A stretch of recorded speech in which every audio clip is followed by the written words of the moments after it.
Okay, so now that we are collecting new subscribers and we have imported our current subscribers, we're gonna have to send some campaigns to them. So let's give it a try. Let's go to campaign section and let's create a new campaign. We're gonna create an email and let's fill out this information. This is the subject line, sender's email, all that jazz. In our case, let's announce a store-wide sale that we have going on our store right now. And it has 20% off. So let's type 20% off store-wide sale. But here's a kicker. We can generate a subject line based on best practices in the subject lines from the industry. So let's choose the hurry 20% off store-wide sale and soon. Let's choose this option. It's pretty good. And sender's email, yourstore.com, or just your store. For the sender's email address, let's choose a shared Omnisend email for now. And for the pre-header, let's keep it blank. But the pre-header is basically this little context text that goes along with the subject line. As for the campaign name, this is only used for the internal purposes, but if it's left blank, it's just gonna copy the subject line instead. So let's choose an email template. And we are taken to the massive library of email templates that you can choose from. There's so many of them, it's actually hard to choose. But in our case, since we are announcing a sale, we can actually choose this specific goal in the filter menu over here. Announce a sale, and let's see what we got.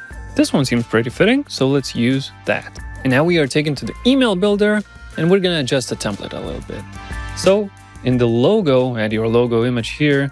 Well, I would suggest adding your actual logo. In my case, I don't really have it right now, but in your case, please do not leave it like this and actually look professional.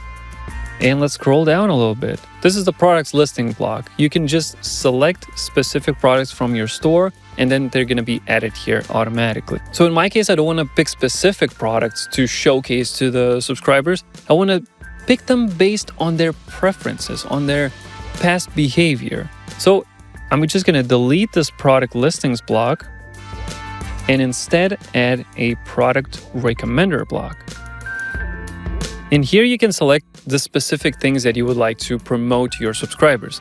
It could be a best-selling product, it could be recently added products, or most viewed products. In my case, I want to choose the most viewed products. And that's going to pick them based on their previous experiences and past behavior. So right now you cannot see the specific products, but it's going to fill this information automatically. Additionally, since you're announcing a sale, it is a perfect time to showcase your social media and promote it a little bit. So we can add the social media block right over here. And we can select what kind of social media platforms we'd like to promote. In our case, it could be LinkedIn, Instagram, X, TikTok, and YouTube. And it's going to automatically add the logos for you. Okay, and this is what the email is going to look like. You can additionally adjust the buttons over here or the background color or select an image for the background as well. There's a lot of variation to your emails. You can adjust them to fit your liking any time of the day. But let's keep going with the next step.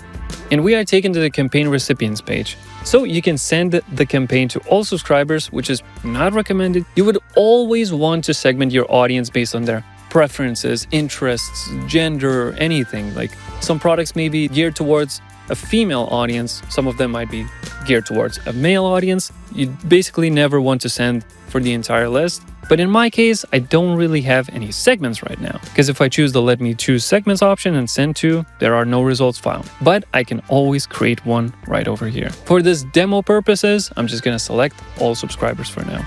And we are taking the review and confirm page. And in my case, since I'm sending to 62,000 recipients, it's going to say, oops, sending limit reached. But if you would send it to a smaller audience first, this would not be there. I cannot proceed to send now, but I can review it. In my case, the best course of action would probably go back to the campaign recipients and actually create a segment that I could send to.